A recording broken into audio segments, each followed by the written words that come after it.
What's up, internet world? It's Wyatt back at you again with another YouTube video.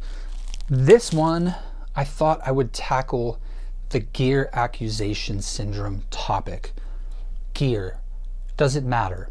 Do you need to have the best microphone, the best preamps, the best sounding room to make great sounding records? I think if any of you know me by now or have picked up on what I'm putting down, I think that is a big fat no. I don't think you need any particular piece of gear to get your recordings to sound amazing. I would actually argue the opposite. It's such an oversaturated space. The music making, the recording, the production area is so saturated. It's beautiful because we all have access to these devices that allow us to make our own songs and our own recordings, like the iPhone, iPad, laptops, computers, people even using older machines like 4-track cassette recorders.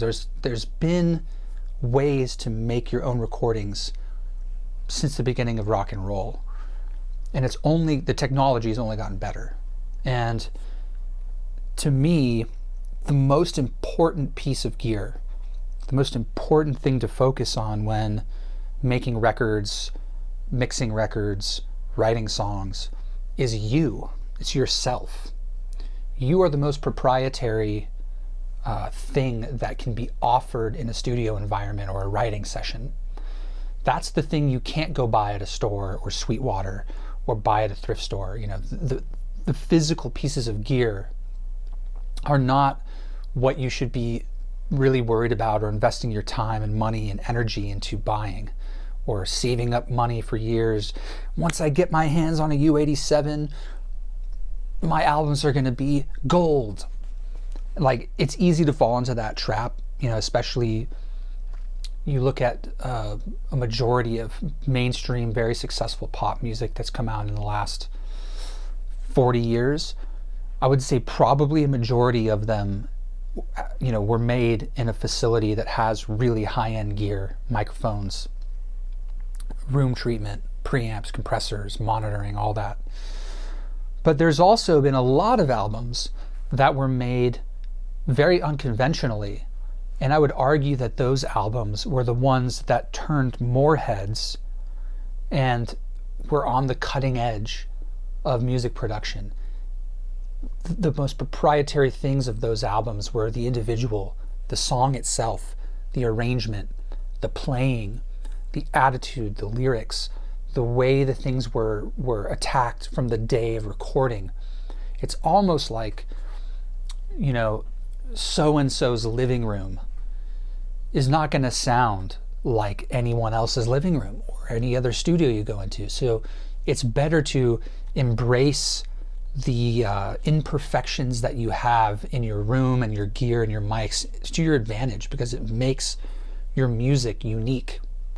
There's so many albums that I love, that I've gotten to know the people that were behind it, and a lot of them were like, oh, the drums, just one overhead mic, or oh, the vocal, yeah, that was just a 57. It's just a 57 right into my iPhone. It's like, that is all possible. I would rather have the challenge of making a great sounding record with as little as possible than having every option at my fingertips in the most perfect, amazing studio. It's all about how you perceive the music making process. If you look from within and you believe in yourself and you take the time and energy to learn things on your own by experimentation, using the limitations that you have, that's what's going to make you a great record producer, not just being thrown into an atmosphere where you have everything you can imagine at your fingertips, you know? So gear does not matter, and the most important thing that you have access to is yourself, and that requires listening, experimenting, using what you have to the best of your abilities, And yeah, okay, there's certain things you may need, like a better computer or a better a microphone that can at least pick up the natural sound of an instrument instead of using, like, you know, one of these or a built-in microphone. Yeah, but like it gets to a point where the rest doesn't matter. It doesn't. And there's obviously, I'm not saying that gear doesn't matter completely. There's obviously it's a balancing act.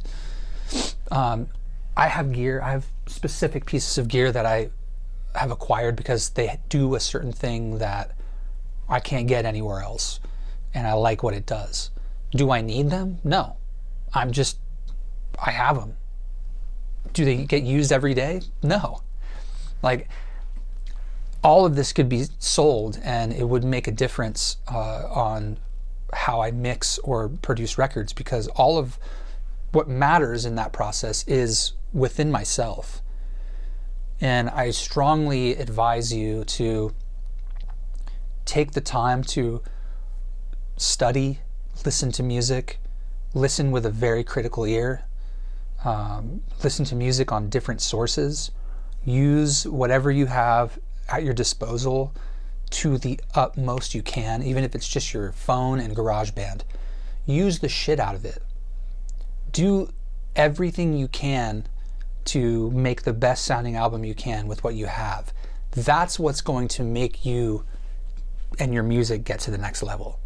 Not the victim card of I don't have the money, I don't have the gear, I don't have the right space and the $10,000 tube mic that Lady Gaga sang into. Doesn't matter. Doesn't matter.